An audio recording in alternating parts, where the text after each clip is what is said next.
Black and Paper presents Clipper Inspired, a podcast.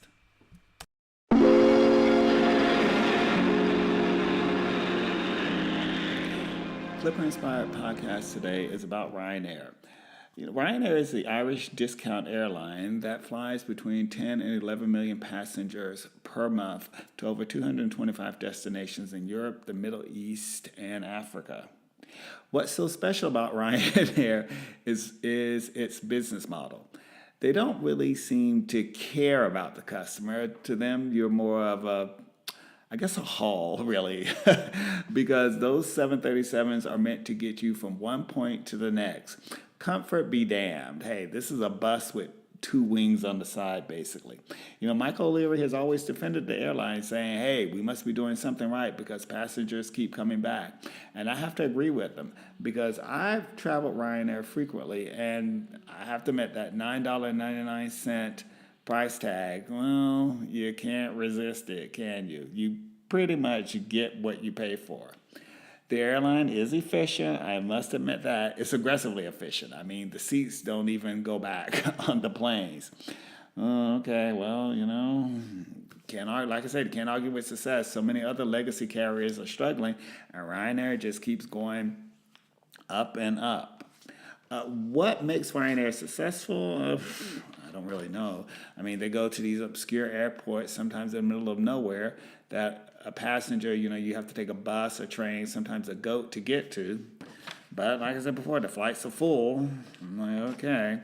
I've had some adventures and experiences on Ryanair. Some of them are funny. Some of them I just shake my head. Yes, I've seen the drunk, inebriated passenger. One time I sat next to a guy who was playing with his nipple. Another time, a family of 4 or 5 decided to sit in 3 seats. Man, that was pretty weird. I had one delay, but to my surprise, the airline gave me a €250 refund without questions. The one really bad experience I can say I had on Ryanair was when I bought a ticket from a third party on their website, and I didn't get the ticket. And when I got to Stansted in London, I tried to talk to the customer service people at Ryanair, and they couldn't solve the problem because it was through another party. And also, I have to tell you, there's a reason why at the customer service counter they say cursing is not allowed and they will prosecute you and put you in jail. Ha ha. But I didn't have that problem. I must say they were pretty good at telling me no, they couldn't do anything about it. All right, fine, whatever. Like I said, the ticket only cost me $9 or €9.99. You can't argue with that, right? So when you take Ryanair, always make sure you have noise cancellation headphones, because for some reason on Ryanair, there are always announcements trying to sell something, telling you about their scratch game, et cetera, et cetera, et cetera. Oh my God, it can be a bit annoying, I must admit. But once again, what are we saying? $9.99. And you do notice there is a big difference between a Ryanair customer and customers on a legacy carrier. Like I said, $9.99. You get what you pay for. Sometimes getting on the plane can be a bit of like a cartoon movie, I guess.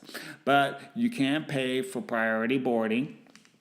However, the problem is with priority boarding, sometimes you have to take a bus to the plane. Okay, so you get your priority boarding and you get on a bus and the bus takes you to the plane. So what the hell is the point of priority boarding? Because everyone gets off and it's a free-for-all to get on board the plane so people can get there. So you can get your cabin space for your baggage. Okay, Ryanair, you guys need to solve that problem. I always recommend taking the aisle seat. The window seat on Ryanair, no, I think the aisle seat is better because you can get off the plane faster. That's just my conclusion. Some people like window seats. I personally don't.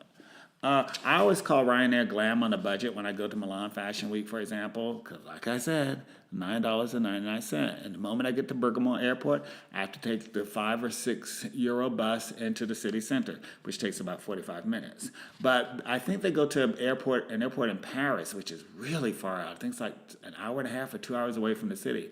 So I don't really recommend taking Ryanair to Paris.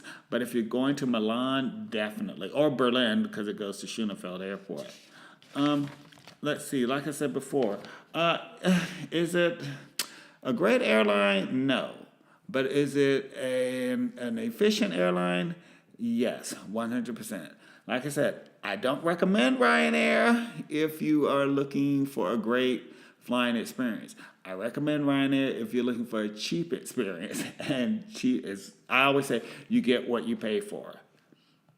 Ryanair delivers what it promises. Cheap, fares made simple, no frills.